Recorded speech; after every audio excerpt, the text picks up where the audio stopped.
Hello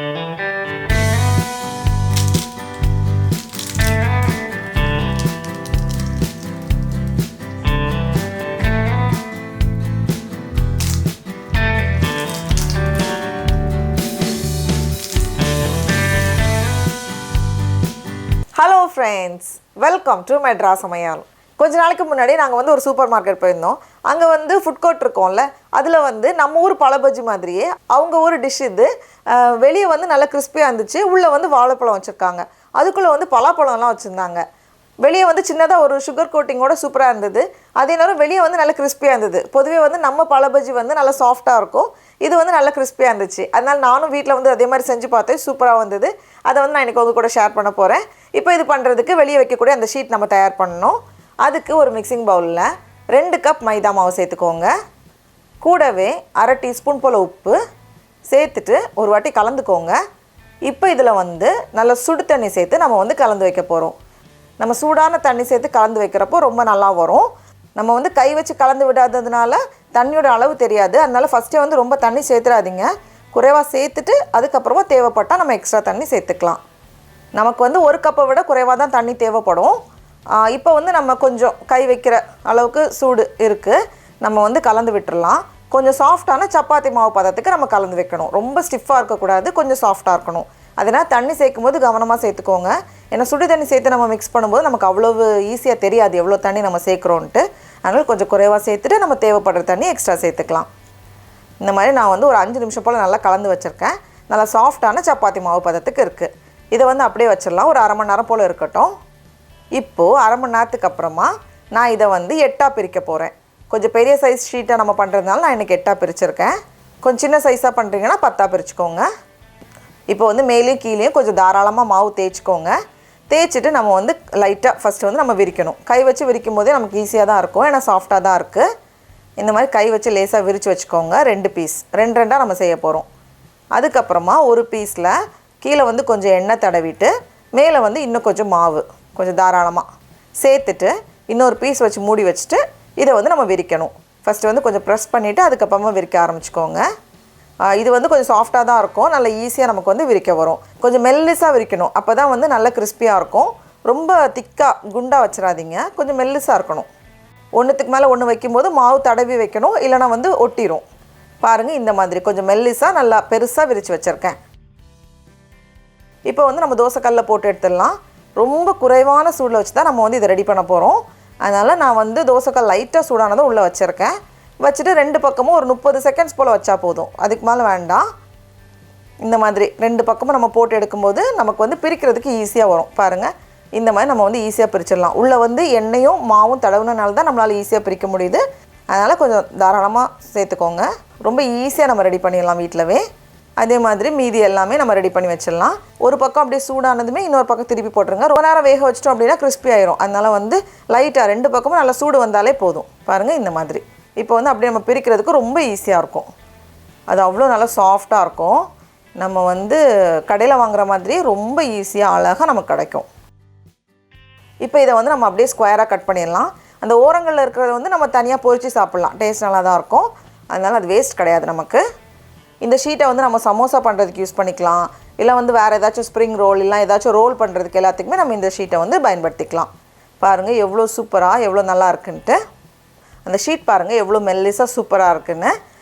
வெளியே வைக்கக்கூடிய ஷீட்டை நம்ம ரெடி பண்ணியாச்சு. இப்போ அடுத்தது நம்ம வந்து வாழைப்பழத்தை ரெடி பண்ணிடலாம். இதுக்கு வந்து ரொம்ப பழுத்த பழமாக எடுத்துடாதீங்க. கொஞ்சம் ஸ்டிஃபாக இருக்கணும். அப்போ தான் வந்து நம்ம பொரிச்சு எடுக்கும்போது கரெக்டாக இருக்கும். நான் இன்றைக்கி வந்து இந்த மாதிரி பழம் எடுத்திருக்கேன். ரொம்ப பழுத்ததாக இல்லை, கொஞ்சம் ஸ்டிஃபாக தான் இருக்குது. அதே மாதிரி நம்ம வந்து நேந்திரம் பழத்துலேயும் பண்ணலாம். அதுவும் டேஸ்ட் நல்லாயிருக்கும். இப்போ இதை வந்து நம்ம 2லேருந்து 3 பீஸாக கட் பண்ணி வச்சுக்கோங்க. ஃபஸ்ட்டு வந்து அவங்க பண்ண ஸ்டைலில் நம்ம பண்ண போகிறோம். அதுக்கப்புறமா ஒரு பீஸ் எடுத்துகிட்டு கொஞ்சம் சர்க்கரையில் நம்ம வந்து கோட் பண்ணணும். இந்த மாதிரி கோட் பண்ணிவிட்டு இதை வந்து நம்ம ரெடி பண்ணி வச்சுருக்கோம்ல ஷீட், அதுக்குள்ளே வைக்க போகிறோம். இப்போ இதில் வந்து கொஞ்சம் ஓரத்தில் வைக்காமல் ஓரத்துலேருந்து கொஞ்சம் தள்ளி வச்சுக்கோங்க. அதுக்கப்புறமா மேலே வந்து பலாப்பழம் சீசனில் இருந்துச்சுன்னா கொஞ்சமாக ஒரு 3-4 பீஸ் போல் வச்சுக்கோங்க. சின்ன சின்னதாக கட் பண்ண பீஸ் தான். வச்சுட்டு இப்படி ஒரு தடவை மடிச்சுட்டு இந்த ஓரத்தை ஃபஸ்ட்டு வந்து நம்ம மடிக்கணும். இப்படி இந்த 2 ஓரத்தையும் மடிச்சுட்டு நம்ம ரோல் பண்ணிட்டோன்னா போதும். பாருங்கள் இந்த மாதிரி. அப்போ வந்து பிரியாது, நல்லா சூப்பராக வரும். இந்த கடைசி இடத்துல வந்து கொஞ்சம் மைதா மாவில் தண்ணி கலந்து வச்சுருக்கேன். அப்படின்னா வெறும் தண்ணி சேர்த்து கூட நம்ம ஒட்டலாம். அதை விட இதுக்குன்னா இன்னும் கொஞ்சம் கூட ஸ்ட்ராங்காக ஒட்டும். அவ்வளோதான். இப்போ அடுத்தது நம்ம ஊர் ஸ்டைலில் அதுக்கு நான் இன்றைக்கி வந்து 1/2 கப் துருவின தேங்காய் எடுத்திருக்கேன். அது கூடவே 1/4 கப் போல் சர்க்கரை சேர்த்துக்கோங்க. அப்படி இல்லைனா நம்ம வெல்லமும் துருவின வெல்லமும் நம்ம சேர்த்துக்கலாம். கூடவே வாசனைக்காக கொஞ்சம் ஏலக்காய் தூள் சேர்த்துட்டு நம்ம கலந்துட்டோன்னா போதும். இதுலேருந்து நமக்கு எவ்வளோ வேணுமோ வச்சுட்டு அது மேலே வந்து அந்த வாழைப்பழத்தை வச்சுக்கோங்க. அதே மாதிரி தான் ஃபஸ்ட்டு வந்து இந்த ஓரத்தில் நீங்கள் மடிச்சுட்டு 2 பக்கமும் மடித்ததுக்கப்புறமா நம்ம ரோல் பண்ணிட்டோன்னா போதும். பாருங்கள் எவ்வளோ ஈஸியாக முடிஞ்சிடுச்சுன்னு. இப்போ இதே மாதிரி தான் அந்த பேஸ்ட் வச்சு தடவிட்டு நல்லா ஸ்ட்ராங்காக நம்ம வந்து சீல் பண்ணிடணும். அவ்வளோதான். எல்லாமே நான் ரெடி பண்ணி வச்சுருக்கேன். இப்போ அடுத்தது நம்ம வந்து எண்ணெயில் சேர்த்து பொரிக்கணும். எண்ணெயை வந்து குறைவான சூடில் வச்சுக்கோங்க.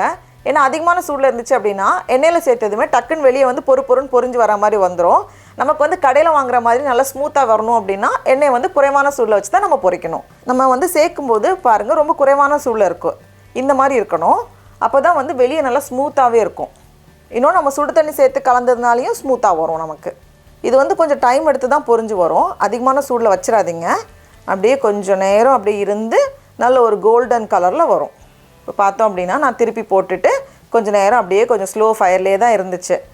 இப்போ நம்ம வெளியே எடுக்கும்போது பாருங்கள் எவ்வளோ சூப்பராக அப்படியே நல்லா ஸ்மூத்தாக நல்ல ஒரு கோல்டன் கலர் வந்திருக்கு. இந்த மாதிரி வரணும். இப்போ இதை எடுத்து நம்ம வெளியே வச்சிடலாம்.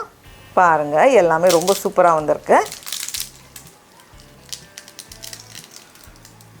இதை வந்து நம்ம சும்மாவே சாப்பிட்றலாம். ஒரு மைல்டான ஸ்வீட்னஸோட டேஸ்ட் நல்லாயிருக்கும்.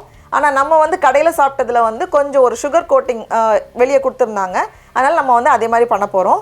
அதுக்கு வந்து ஒரு பேனில் 4 டேபிள் ஸ்பூன் போல் சர்க்கரை சேர்த்துக்கோங்க. கூடவே 2 டேபிள் ஸ்பூன் போல் தண்ணி சேர்த்துட்டு சர்க்கரை கரைஞ்சி ஒரு கம்பி பதம் வரணும். அவங்க வந்து ப்ரௌன் சுகரில் பண்ணியிருந்தாங்க. நம்ம வந்து இது பண்ணாலும் ஓகே தான். இது வந்து டக்குன்னு ரெடி ஆயிடும்னா நம்ம வந்து கம்மியாக தான் சர்க்கரை வச்சுருக்கோம். இந்த மாதிரி கம்பி பதம் மாதிரி வரதில்ல, இந்த பதம் வரணும். இந்த மாதிரி வந்ததுக்கப்புறமா நம்ம ஒன்று எடுத்துகிட்டு டக்குன்னு கோட் பண்ணி வெளியே எடுத்துடலாம். இந்த மாதிரி கம்பி பதம் வரல அப்படின்னா ஒரு மாதிரி ஸ்டிக்கியாக இருக்கும். கையில் வந்து ஒட்டிகிட்டு இருக்கிற மாதிரி இருக்கும். அதனால் ஆறுனதுக்கப்புறமா உங்களுக்கு வந்து ஒட்டக்கூடாது அப்படின்னா இந்த மாதிரி கம்பி பதத்தில் தான் நம்ம வெளியே எடுக்கணும். இந்த மாதிரி நம்ம கோட் பண்ணி எடுக்கிறப்போ இன்னும் கொஞ்சம் ஸ்வீட்டாக அதே நேரம் வெளியே பார்க்குறதுக்கு நல்லா ஷைனிங்காக ரொம்ப அழகாக இருக்கும்.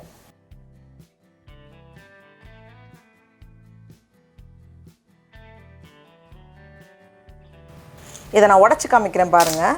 வெளியே அவ்வளோ சூப்பர் கிறிஸ்பியாக இருக்கும். ஏன்னா வந்து நம்ம கம்மியான சூடில் போட்டு எடுத்துருக்கோம். அதே மாதிரி நம்ம சுடு தண்ணி சேர்த்து பிசைகிறப்போ நமக்கு வந்து நல்லா கிறிஸ்பியாக கிடைக்கும் நமக்கு. டடா, அவ்வளோதான். நம்மளோட பனானா ரோல்லாம் ரொம்ப சூப்பராக ரெடியாக இருக்குது. இப்போ நம்ம டேஸ்ட் பண்ணி பார்க்கலாமா?